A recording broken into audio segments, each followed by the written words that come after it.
Merikare, also Merikare or Merikara, was an ancient Egyptian pharaoh of the 10th dynasty who lived toward the end of the first intermediate period. Purportedly inspired by the teaching of his father, he embarked on a semi-peaceful coexistence policy with his southern rivals of the 11th dynasty, focusing on improving the prosperity of his realm centered on Heracleopolis instead of waging an open war with Thebes. This policy was not rewarded, and shortly after his death, his kingdom was conquered by the Theban Mentuhotep II, marking the beginning of the Middle Kingdom. The existence of his pyramid has historically been ascertained, although it has not yet been discovered. His biography and reign, according to many scholars, he ruled at the end of the 10th dynasty in his middle age, following a long reign by his father. The identity of his predecessor, the so-called Kheti III, who was the purported author of the teaching for King Merikare, is still a question of debate among Egyptologists. Some scholars tend to identify Merikare's predecessor with Wahkare Kheti. These Sebaite teachings in ancient Egyptian, possibly composed during the reign of Merikare and fictitiously attributed to his father, are a collection of precepts for good governance. The text also mentions the eastern borders, recently secured but still in need of the king's attention. In the text, Merikare's unnamed father mentions having sacked Thinis, but he advises Merikare to deal more leniently with the troublesome Upper Egyptian realms.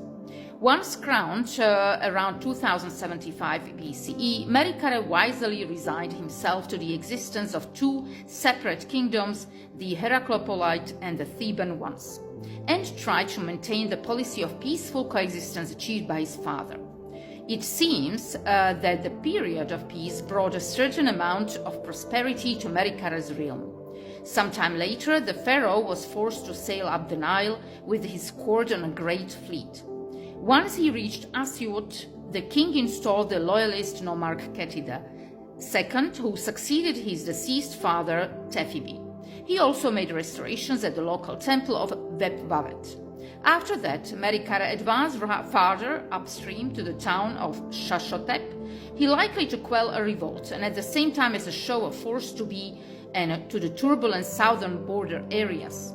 Merikare died in circa 2040 BCE, a few months before the fall of Heracleopolis. Thus, the final defeat by the Thebans, led by Mentuhotep II of the 11th dynasty, was likely inflicted upon an ephemeral, unnamed successor. Many sources suggest that Merikare was buried in a yet undiscovered pyramid in Saqqara called Flourishing Are the Abodes of Merikare, that had to be near to the pyramid of Teti of the 6th dynasty. The titles of the officials involved in its construction are documented, as his funerary cult endured into the 12th dynasty. In fact, Merikare's cartouche appears on the stela of at least 4 priests who were responsible for the funerary cult of Teti and Merikare during the Middle Kingdom. They include Gemnihemhat, who also held other important positions.